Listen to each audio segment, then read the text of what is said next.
Now let's talk about property development finance. Before entering the development process, there are a few key items to consider. Firstly, the mortgage. A mortgage is a charge over the property that the lender registers with the Land Titles Office to prevent the owner from selling the property without repaying the loan that the mortgage secures. Mortgage stamp duty must be paid at the time of registration. Multiple properties can secure one loan, or one property can secure multiple loans. The mortgage is only one in a suite of documents that the lender prepares for a borrower to agree and then sign before the loan is issued. Settlement only occurs when all documents and money have been exchanged and finalised. Secondly, priorities and waterfalls. The waterfall refers to the order in which the proceeds are repaid to each of the capital providers, including project financiers. A normal waterfall describes the process of paying out of the project the first mortgage, secondary mortgages, and lastly, equity holders who keep the balance of the proceeds. First mortgages have the highest rights because they're the first call on any proceeds the property generates through rental income or sale of the property.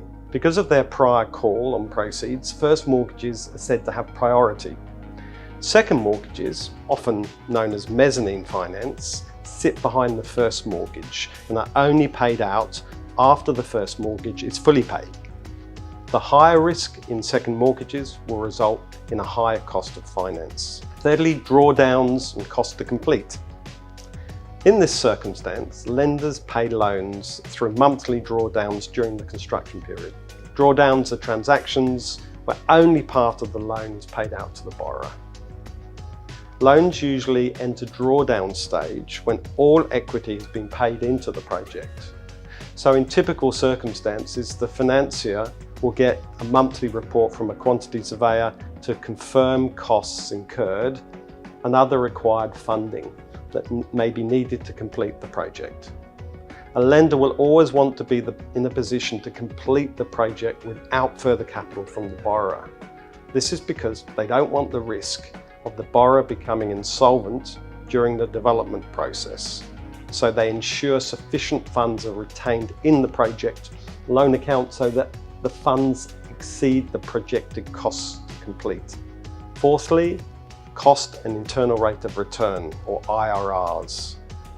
Now, IRR calculations are the best way to compare actual and projected costs of a project. The cost of funding is only partly represented in the interest rate, which comprises a line fee and an interest margin. Lender fees will add to the project costs and need to be compared on a like-for-like basis through an IRR calculation. Mezzanine finance may include a profit share or a preferred return component to compensate the lender for the additional risk of the lowered priority of a second mortgage. The finance and valuation of developments is complex, but it's critical to the outcome of a project. It's important to consider what the return on investment will look like before you commence the project.